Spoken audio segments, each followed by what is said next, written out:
Guys, what's going on? Welcome to Serial at Midnight. My name is Heath. And I'm Bree. And I want to talk about Masters of the Universe, the new Netflix series from Kevin Smith. I love He-Man. I love Masters of the Universe. For a long time.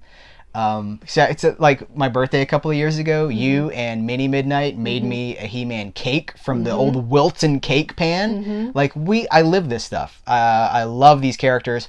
So I was both skeptical and excited about the Kevin Smith executive produced show-run Masters of the Universe. Mm-hmm. It's not called He-Man in the Masters of the Universe. It's called Masters of the Universe. Mm-hmm. I grew up with this stuff. Mm-hmm. Arguably, a lot of this stuff was marketed to me. Right. We feel protective of this stuff. This weekend also, G.I. Joe, Snake Eyes, G.I. Joe Origins opened up. We feel protective of this stuff. I try to go into things with an open mind and enjoy them for what they are. And so I was not planning on binging all five of the. They launched the series with 5 episodes because back in the day they would do like Voltron, She-Ra, He-Man, stuff like this. You would have multi-parters to kind of kick things off. I don't think they actually did it for He-Man in the Masters of the Universe. I know they did it for She-Ra and I know they did it for Voltron. Mm-hmm. 5-episode, a 5-parter. That's like, hey, here's a look at the world. Yeah. Like sort of kick it all off. So these 5 episodes do not represent the entire series. They represent the hook to get us in. Yeah. And I loved it. And I binged the whole thing Friday. And when I was done, I was like, wow, that was filled with He-Man history. Mm-hmm. I mean, like cartoon history, the mini comics history, characters from the 2000X Mike Young productions that nobody really remembers or knows who they are, like mail-away characters. It's filled with like every corner of He-Man. Mm-hmm. And then I go to the internet to be like, guys, look at how wonderful this is. And the internet is like, woke. It's woke. And I'm like, wait, what was woke? And they're like, it's not He-Man. It's not. First of all, they do things in this show that they've never done before in He-Man, which is amazing to me. And I'm not talking about like, well, they made Teela a main character. Teela's always been a main character.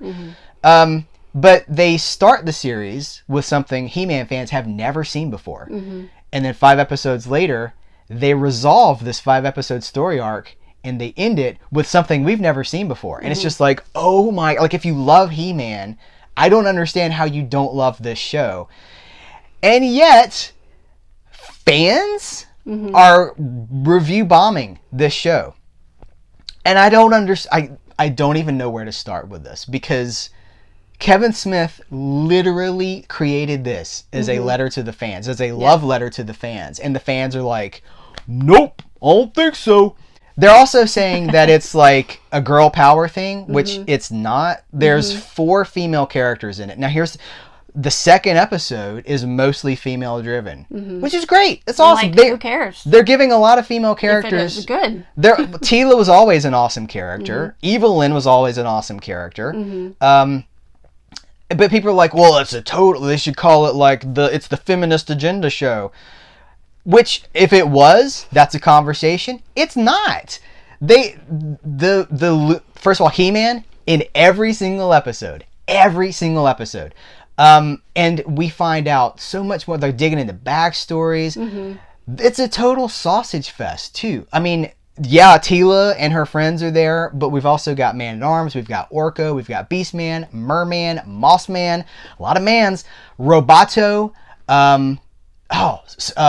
spoiler. I'm just gonna say it, like Scareglow. So many male characters that like I think people maybe aren't watching it, and they think they're like review bombing this thing based on what they think. So they're tweeting directly, like, not based on watching it, but based on what they've heard or what maybe they watched the first 2 episodes, and then that was it. Or they got a hot take from some YouTuber who gets paid to poop on things, because that's a thing. People make a lot of money off of pooping on things. But they're now tweeting directly at Kevin Smith, and he's like, okay, so here's the spoiler. Like, if you don't want to know anything about this, at the beginning of the first at the end of the first episode, they kill He-Man. Spoilers again, at the end of the 5th episode, they bring He-Man back and then kill him again. But it's cool because Skeletor gets the Sword of Power and he holds it up and he says, by the power of Grayskull, I have the power. And he becomes Super Skeletor. We ain't never seen that before. Yeah. It's amazing. Yeah. And so Kevin Smith's like, are you effing kidding me? You think that Mattel is going to let me kill He-Man? He's the guy that runs the whole show. He's like, I'm telling a good story that we haven't told before. Yeah. So this comes on the weekend where I've gone to see Snake Eyes G.I. Joe Origins and enjoyed it. And then like, hey guys, look at this was cool. And people are like, I hate it. And then I'm like, hey, Masters of the Universe was really fun. And people are like, I hate it. And San Diego Comic-Con panels are on YouTube, and I'm like, wow, we get to attend San Diego Comic-Con from the comfort of our couch, and people are like, I hate it. It's like, when did we become these a-holes that can't have anything without tearing them apart? It's like fan culture has become so... What? Too far? No, I just think it's... I just don't understand why... It's just the thing now to hate everything. Well, and people are like... To be mad at I'm everything. seeing multiple people have used the term checking boxes when talking about Masters of the Universe. Is this a result of like the Fox News versus CNN culture that we live in? Or like where everybody's like, you're either a Republican or you're a Democrat. There's no room for compromise. Like we've we've entrenched ourselves in these little things, these little tribes that we think identify us. Yeah. And when did the fan leave fandom? Like when did we start to identify ourselves based on negativity and hate and not enjoyment? Yeah. Enjoy. I mean, literally Kevin Smith made this for the fans. And you can tell. It's like they went through the He-Man Masters of the Universe Bible and they're like, oh, obscure tidbit. Let's put this in. Yeah. And people are just like, women, woke. You know, I was walking through the neighborhood yesterday. I go for a walk every single day. Yeah. I go down this cul-de-sac. There's a bunch of kids playing baseball in the yard. Now, it's boys, it's girls, it's white kids, it's black kids. It's all these different a big spectrum. A big spectrum. Different types of Could people. you imagine if I was like, you guys are checking a lot of boxes with your baseball game? When did we become this? When did we become this? We are better than this. Fandom is better than this. I've been in fandom for 30 years. I'm in my 40s. My earliest comic books were G.I. Joe, X-Men, Batman. I've been in fandom for a long time, and these conventions and these communities, they were always identified by people coming together to protect each other and giving subcultures like companionship. Like if you support. I would wear a Star Wars shirt in high school when it was not cool to wear a Star Wars shirt in high school, and if you saw somebody else with a Star Wars shirt, it was like, oh, it's my people. It was a sense friends. It was a sense of like, oh, we know, like we're such a small people. Yeah, it's your people. And at some point in the last 10 years, maybe 5 to 10 years, we have been so spoiled. Also, you can notice how social media has impacted all of this. Oh. Because everybody has a voice. Everybody can state their opinion. Do you remember when Quentin Tarantino was promoting Django Unchained, and he said, he said between the last movie and this movie, it was the rise of social media. And people he was like, oh, I was not prepared for the social media backlash. Yeah. Like it rose out of the ground like Swamp Thing, and it has just consumed. And it seems like it's the cool thing to be super negative and to hate on things. I don't really understand why. Hey guys, here's this thing that I loved, and here's like 5 minutes of really detailed reasons why I love it. And then people will be like, nope. Yeah. Well, they won't even be like, I'm so glad you loved it. Yeah. It wasn't for me. I didn't love it. There's no niceness about it. It's just like, nope, you're stupid. It's misery. It is like we're projecting misery. If you had told me that there would be a Masters of the Universe series on Netflix that was animated beautifully by the guy behind Clerks and Mallrats and Chasing It. First of all, anybody that's like, Kevin Smith's woke, did you see Chasing Amy? Hello! Where you been? Anybody that would accuse him of it, like, this is who he's been forever. If you told me that there was going to be a He-Man series, I would have been so excited. This is a manifestation of decades of fandom. Yeah.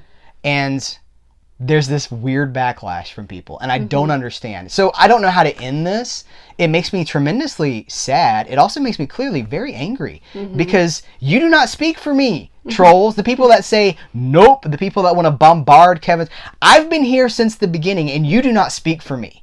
So if you want to speak for somebody, you can speak for yourself, and you need to identify yourself as a fake, or, there's a character in He-Man called Faker, and he looks like He-Man, and he acts like He-Man, but he's not He-Man. A lot of fakers in the fandom right now. A lot of fakers. Don't be a faker. Be genuine. Give things a chance. Realize that we love these things from 30, 40 years ago, but that they can change without it being a threat. First of all, nobody came in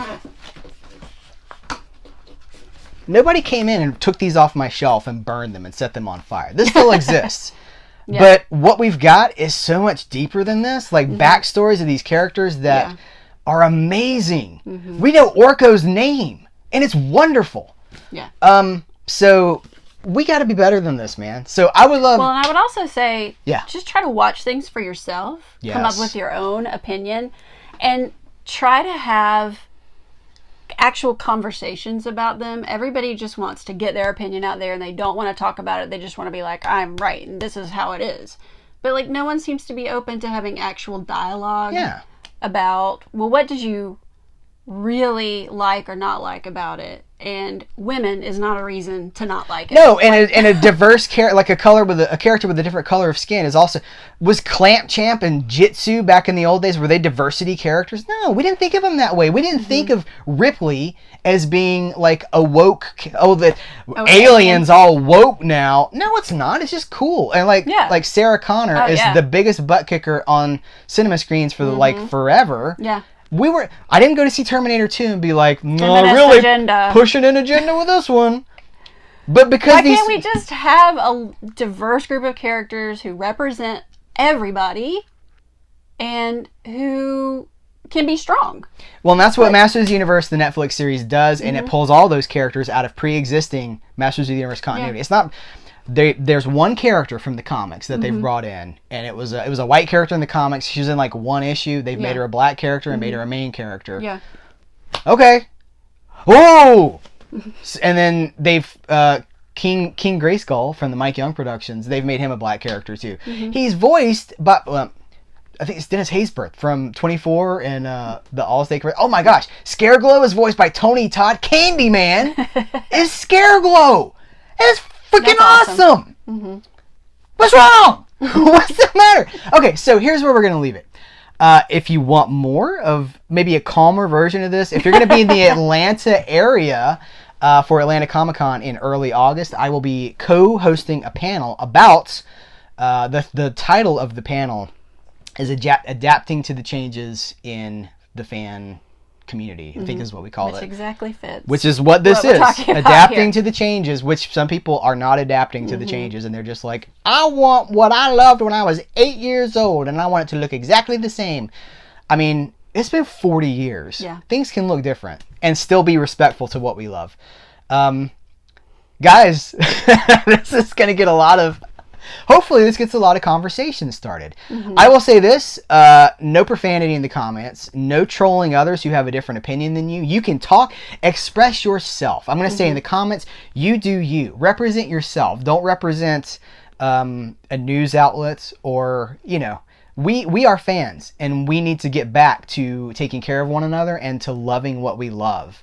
Doesn't mean we have to accept everything that's presented to us, because I have problems with things too. We saw Black Widow yesterday. I had a big problem with Black Widow. I'm not going to talk about it here. But there's a way to have these conversations. Should I? No, don't talk about it here, but I just want to be clear that everyone knows it's not because it was a female-led movie. No, not at all. Not at all. So there's ways to have conversations. There's ways to be protective of the fan community and protective of the stuff that we love without being douchebags, really. And saying that the sky is falling when someone is doing... Because like McDonald's was like, guys, the McRib is back. And then people just like, just slap it to the ground like, no!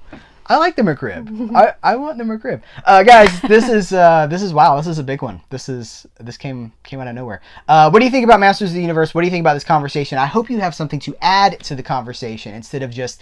If your answer is one word, I will probably delete it. Okay? So I'm just going to let you know ahead of time. If your answer is nope or woke or... stupid or women or whatever, it's probably going to get deleted. I have shared my heart with you. Do the same. Show me the same respect. And we'll continue the conversation in the comments below. Got anything you want to add? Yeah. All right, guys. Wow. What a big one. I love you. Take care, and until next time. Oh, we got a new end screen. So let's say for now, let's say, how do we want to end it now? We say thanks so much. Until next time, here's where to go and what to do.